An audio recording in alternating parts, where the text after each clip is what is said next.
Bien, bonjour, j'espère que vous allez bien. Alors, aujourd'hui, je voulais absolument parler des forts et des faibles. Du moins, comment on les dissocie avec le temps. Parce que je pars du principe qu'un fort était faible et que un fort peut devenir faible également. Et bien évidemment, un faible peut rester faible. Alors, de ce fait, je veux que vous compreniez que tout n'est qu'une question de choix. La vie est une succession de choix.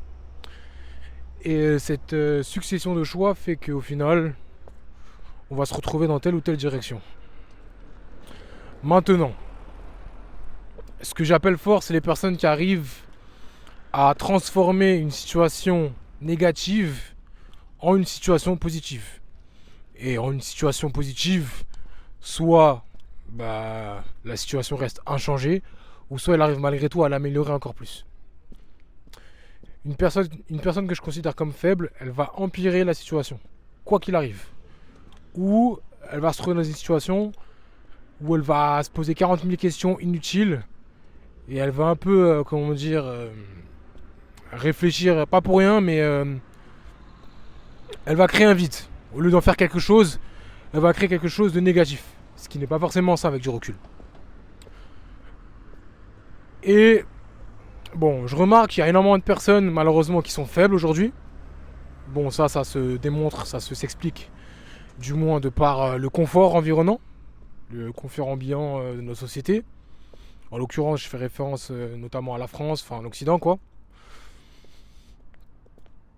À force de constater les civilisations après un certain temps, une fois qu'elles ont créé, comment dire, une civilisation entre parenthèses de paix, hein, on s'entend pour la paix, il finit par y avoir un statut de confort et ce confort crée, comment dire, de l'oisiveté, il crée de la facilité dans les caractères, dans les valeurs. Du coup, bref, il y a du vice qui commence à s'installer. Et bon, force est de constater, j'ai remarqué que les personnes fortes, comme toute personne, ont leurs démons, mais leurs démons, comment dire, elles les combattent. Lorsque je parle de démons, c'est nos vices, justement, nos vices intérieurs, nos difficultés personnelles, le fait que tout simplement on se confronte à soi-même, parce que dans le développement personnel, qu'on le veuille ou non, la première adversité, c'est celle qu'on a vis-à-vis de soi-même. Et je trouve que les, euh, les gens forts ont tendance à intérioriser leurs douleurs, leurs difficultés et à les utiliser à bon escient justement pour en ressortir quelque chose de positif. A contrario, les personnes faibles, elles ont tendance à ne pas assumer leurs vices, à reprocher leurs défauts au monde entier, à ne jamais se remettre en question et malheureusement à ne jamais prendre leurs responsabilités tout simplement. Et ça c'est problématique parce que force est de constater, au cas où vous ne le sauriez pas, j'ai 27 ans et j'ai vite fait remarquer que en évoluant dans ce monde d'adultes, si je puis dire, les adultes, ce sont des grands enfants parce qu'ils n'assument absolument rien du tout. C'est toujours la faute à autrui. Ils ne sont pas prêts à être totalement responsables de leur vie. Donc, à prendre en compte les conséquences de leurs actes. Donc, je suis dans l'obligation de faire une dissociation entre les faibles et les forts. Ça peut paraître drastique, ça peut paraître méchant, mais pourtant c'est le cas. Les faibles n'assument jamais rien et vont chercher des facilités pour atteindre leur objectif, alors que les forts, à contrario, vont prendre la responsabilité sur leurs épaules et vont finir, souvent on va pas se mentir, la responsabilité du plus grand nombre, et vont finir par essayer de trouver une solution du mieux qu'ils peuvent. Et je ne dis pas forcément qu'ils vont trouver une solution, mais en tout cas ils font de leur mieux pour trouver une solution. Ils ne sont pas là à blâmer autrui. Lorsque vous blâmez autrui, c'est que vous n'êtes pas responsable de votre vie. Et si vous n'êtes pas responsable de votre vie, c'est que vous n'êtes pas en capacité de la vivre pleinement. Donc, d'être heureux, si je peux dire, parce que vous dépendez toujours d'autrui. Et ça, c'est problématique. Alors que les forts, eux, ils auront peut-être un peu plus de difficultés, parce que forcément, ils arriveront à passer un cap supplémentaire, mais ils auront un peu plus de liberté. Parce que qui dit responsabilité dit liberté.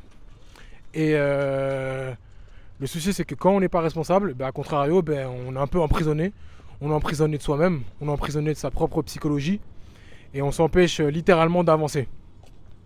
Et malheureusement, c'est ce qui arrive à 95% de la population de cette planète. C'est d'un côté, normal, si je puis dire, parce que on nous a éduqués ainsi. Le système scolaire fait que on est toujours sous une forme de hiérarchie. Donc on doit toujours écouter l'autorité qu'il y a au-dessus, le supérieur hiérarchique. Que ça soit les parents, ils sont censés nous éduquer, mais force est de constater, ils nous éduquent comme nous éduque l'éducation nationale, c'est-à-dire avec une forme d'autorité hiérarchique sans forcément d'explication. En règle générale, je ne dis pas que tous les parents c'est comme ça. Et ça se reproduit dans notre vie d'adulte, et à la fin, on se réfère toujours à quelqu'un. Et ça, c'est problématique.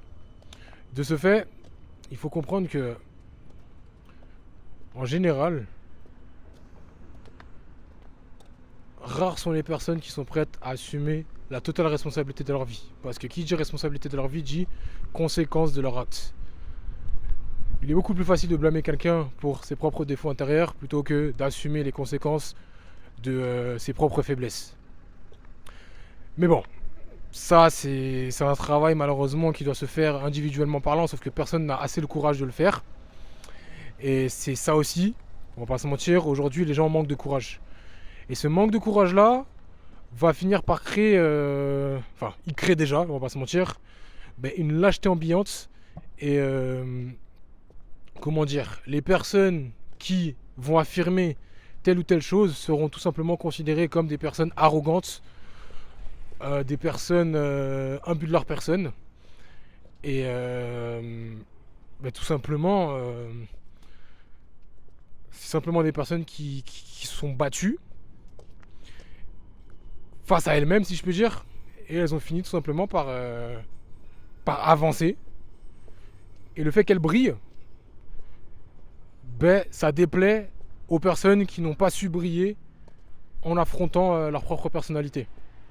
Et ça, c'est problématique parce que ça pullule de personnes qui ne sont pas prêtes à faire les choses contre leurs démons. Et je vais pas vous mentir, ça rend assez ouf. Ça se tire une balle dans le crâne en fait, le nombre de personnes qui se plaignent. Parce que moi je pars du principe qu'à partir du moment où tu te plains, c'est que tu blâmes les choses. Si tu te plains, c'est que tu n'es pas capable de faire les choses. Tu ne dois pas te plaindre, tu es censé faire les choses au possible. Si tu ne peux pas faire les choses, là tu peux potentiellement demander de l'aide. Dans tous les cas, tu n'as pas à blâmer les choses. Si tu n'es pas capable de faire, tu te tais ou tu apprends à faire. Mais tu n'es pas là à toujours pointer du doigt la personne qui est capable de faire et tu n'assumes jamais rien et quelqu'un doit te mâcher le travail et à la fin, c'est toi qui récoltes les lauriers. Je pense que ce n'est pas une bonne vie. Malheureusement, 95% des personnes sur cette planète sont prêtes, si je puis dire, à avoir ce genre de vie-là.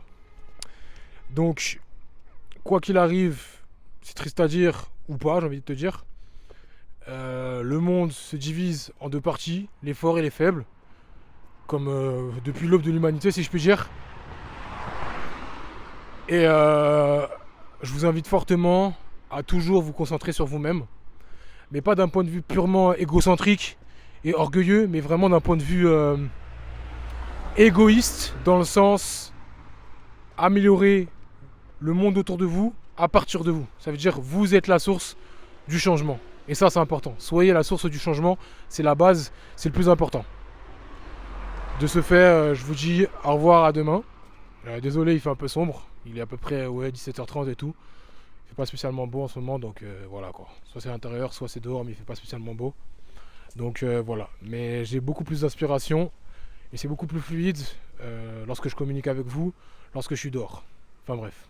Je vous dis au revoir et à demain.